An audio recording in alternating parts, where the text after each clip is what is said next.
চমল সিংহ এখাবৰ তোৰ শকতি কিমান আহ মূৰ্খ অস্তে অস্তে কৰ আলিংগন মাৰ সিংহ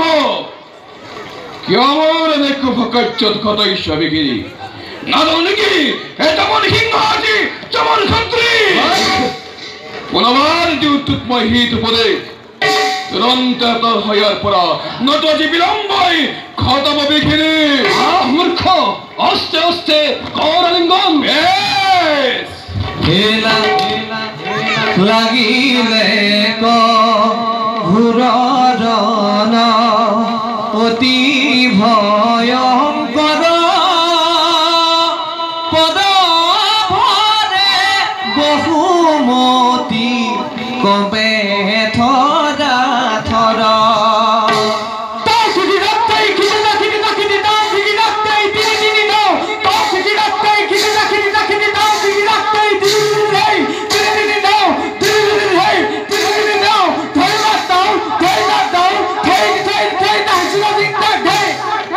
লাগিলে ঘূৰণ অতি ভয়ংকৰ পদ ভৰে বহুমতি কবে থৰা থৰা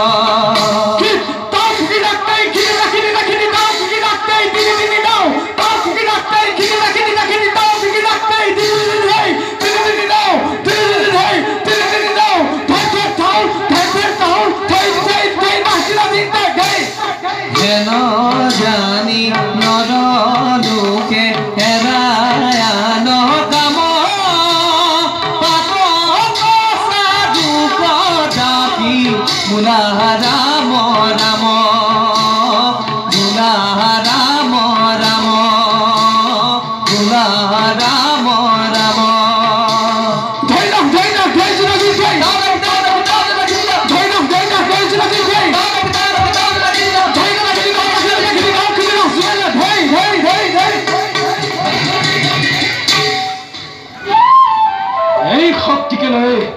নাৰীৰ উপৰত কৰেছে অত্যাচাৰ এই শক্তিকে লয়ে উত্তম ৰাজ্যেৰ প্ৰধান সেনাপতি পদত হয়েছ নিয়োগ শীৰ্ষিত বন লাজ লাগে ইচ্ছা কৰিলে মই এই মুহূৰ্ততে তোক বিদায় দিব পাৰিলোহেঁতেন কিন্তু তেনে অন্যায় বিচাৰ নকৰে সমাৰ সিংহ চন্দ্ৰপ্ৰভা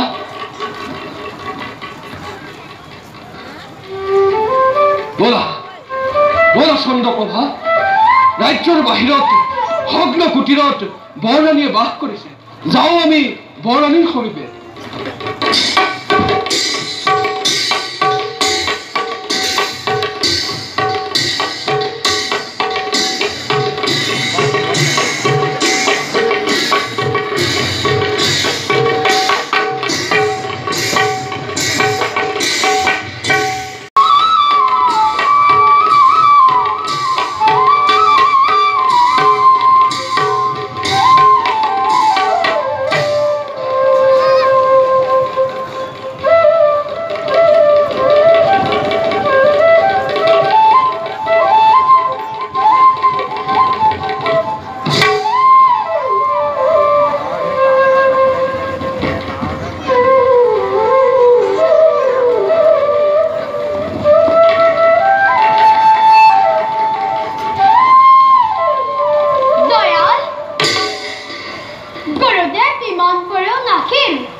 সময়ত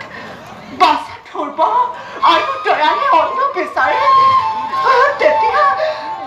তেতিয়া বাৰু মই তাহাঁতক কি বুলি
বেছিহে তৃপ্তি দিলা তোমাৰ মধুৰ গীতেৰে বলা যাওঁ মাতৃৰ ওচৰলৈ বলা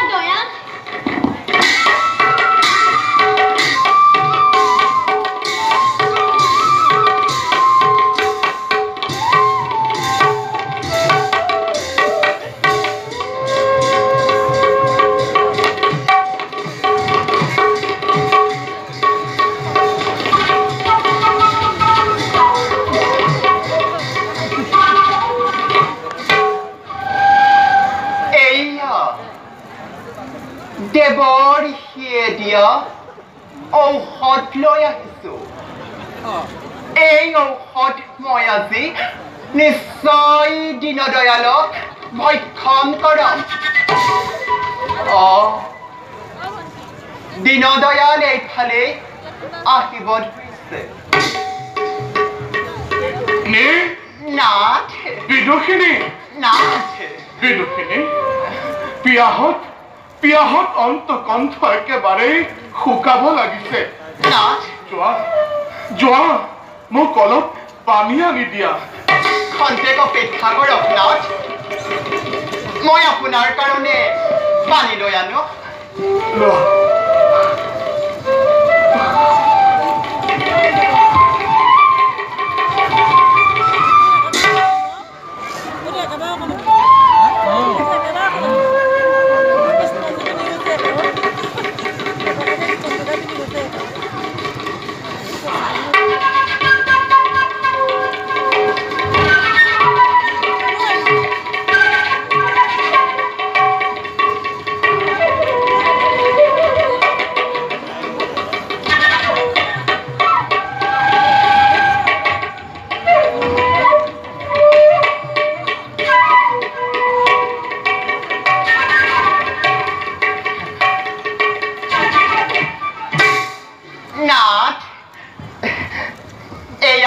নাথ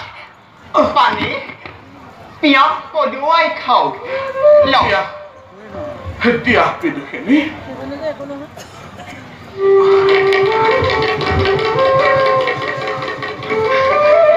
লওক নাথ দিয়া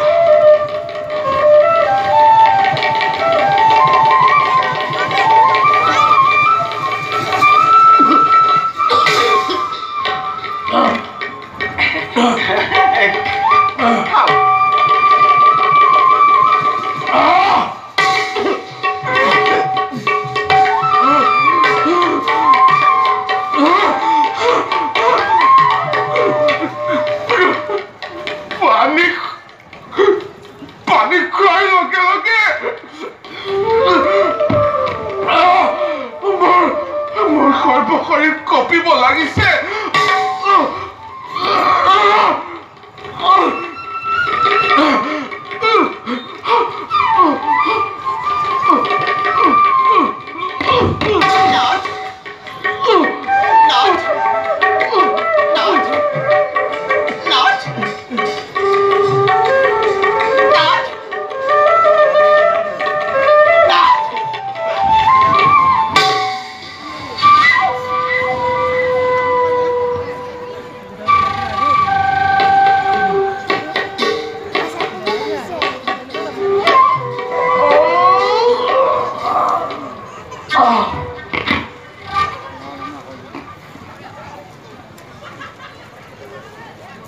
এইবোৰ মই কি দেখিছো মোৰ ৰাজ্যত আকৌ এজন কোন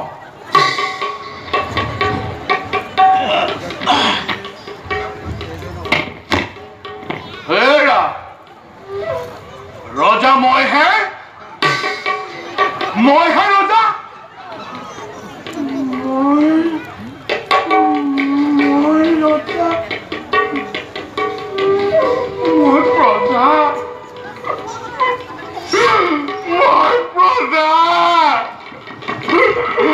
দেখ বুলিলে নালাগে দেখ মই ভাবি মানি লওঁ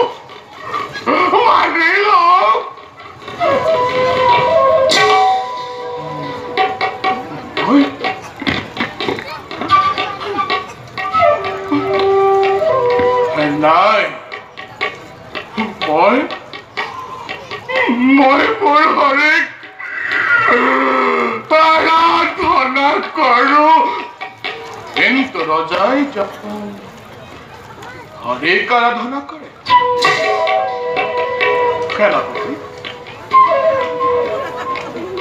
সেনাপতি সেনাপতি সেনাপতি সেনাপতি সেনাপতি সেনাপতি মহাৰা মই বোলে ৰজা ঐ বলিয়া বলিয়া বলিয়া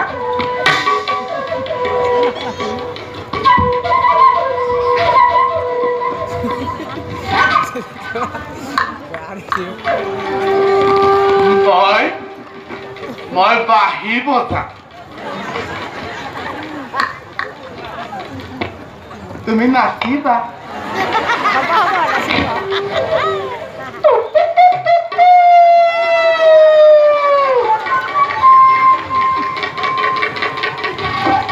মই বাঁহী বজাম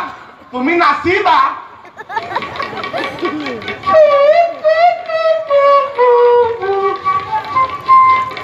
নাচা আকৌ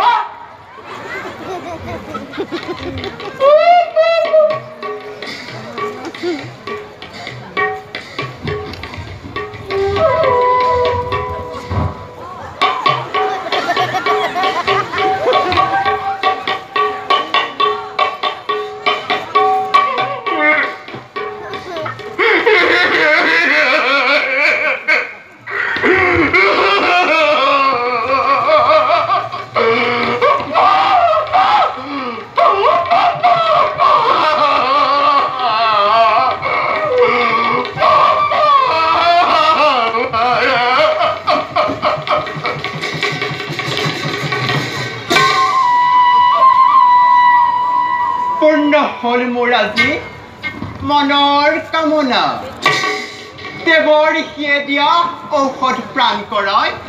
ভক্ত দিন দয়ালক মই আজি পাগল কৰি পেলালো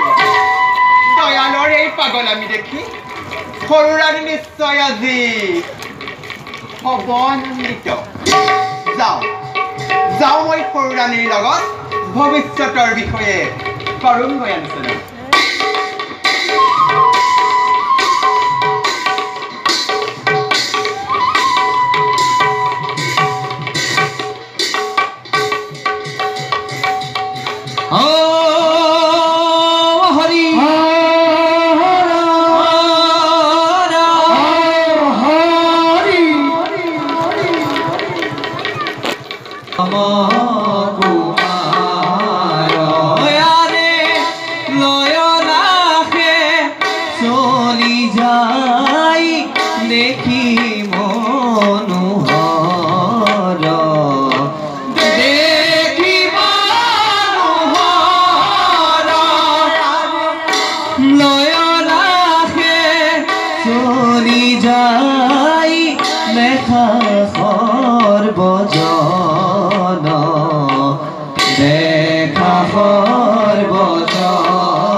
মংগলৰ কাৰণে মাতৃসহ ধ্ৰুৱক ৰাজ অন্তঃপুৰৰ পৰা বাহিৰ কৰি দিছো ধ্ৰুৱৰ পৰিৱৰ্তে তই এই উত্তান ৰাজ্যৰ ৰজা হ'ব লাগিব হাজিৰ পৰা ধ্ৰুৱৰ কথা মনৰ পৰা পাহৰাই পেলাবা চা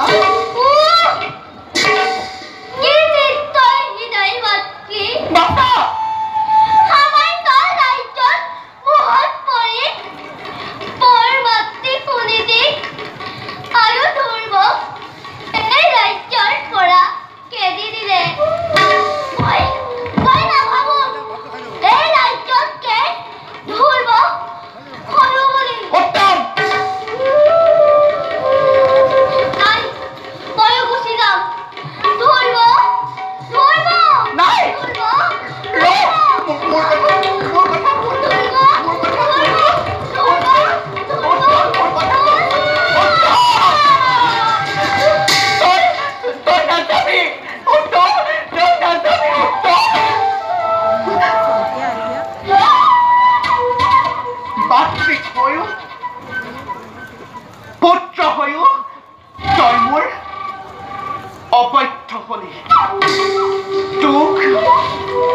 আজি মই ভীষণ শাস্তি দিম ধৰ্মক চিৰদিনৰ কাৰণে পাহৰিবৰ হেতু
নিজৰ প্ৰাণ পৰ্যন্ত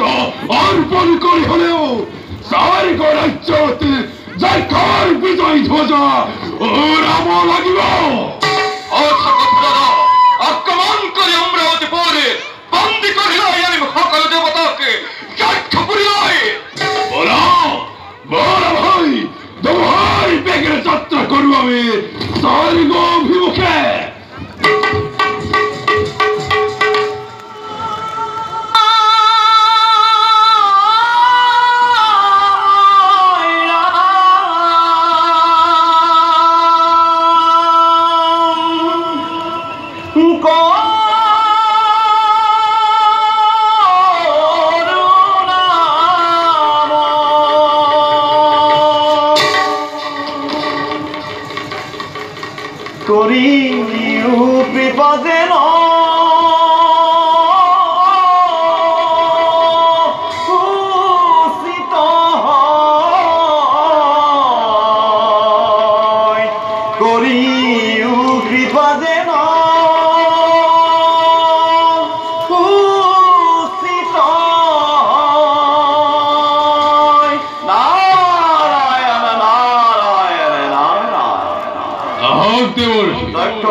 যক্ষপতি যুদ্ধৰ হাতেৰে সজ্জিত দেখোন এইবাৰ কাৰ বাপাৰ পৰে আক্ৰমণ কৰিম বুলি ভাবিছা দেৱৰ্ষি এইবাৰ মই স্বৰ্গ ৰাজ্য কৰিম আক্ৰমণ ইন্দত্ত হৰণি কৰি স্বৰ্গ ৰাজ্য যক্ষ ৰাজ্যত মই কৰিম পৰিণত যক্ষপতি ইন্দত্ত হৰণ কৰাৰ আগতে মই অন্য এখন ৰাজ্যহে আক্ৰমণ কৰিবলৈ কওঁ অন্য ৰাজ্য হয় বৰ্তমান উত্তৰ ৰাজ্য একেবাৰেই অৰাজক। সৰুৰাণী পুৰুষনা পৰি প্ৰধান সেনাপতি পদসত্য আৰু ধ্ৰুৱ কুমাৰকে নিৰ্বাসন আৰু পুত্ৰৰ সুখতে ৰজাবাজী সম্পদবাসী। গতিকে এই সুযোগতে উত্তৰ ৰাজ্য আক্ৰমণ কৰি পূৰ্বৰ আক্ৰমণ তোমালোকে প্ৰতিশোধ লোৱা। এই কথা কি কৈছে দেৱৰ্ষি? এই সুযোগতে মই উত্তৰ ৰাজ্য কৰো আক্ৰমণ। প্ৰথমতে উত্তৰ ৰাজ্য জয় কৰি তাৰ পাছতে স্বৰ্গ ৰাজ্য আমি কৰিম আক্ৰমণ। ৰায়ক যোৱা যোৱা যোৱা দক্ষপথে বিলম্ব, কিন্তু হতাব বিঘিনি। মই এতিয়া বিদায়হে লাগিছে।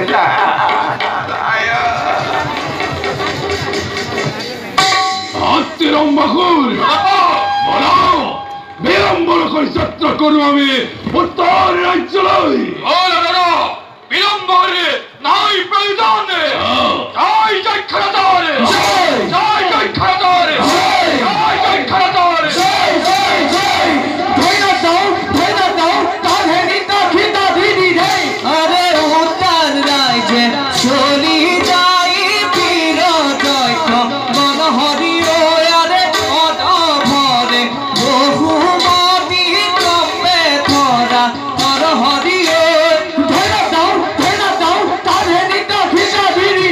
Yeah.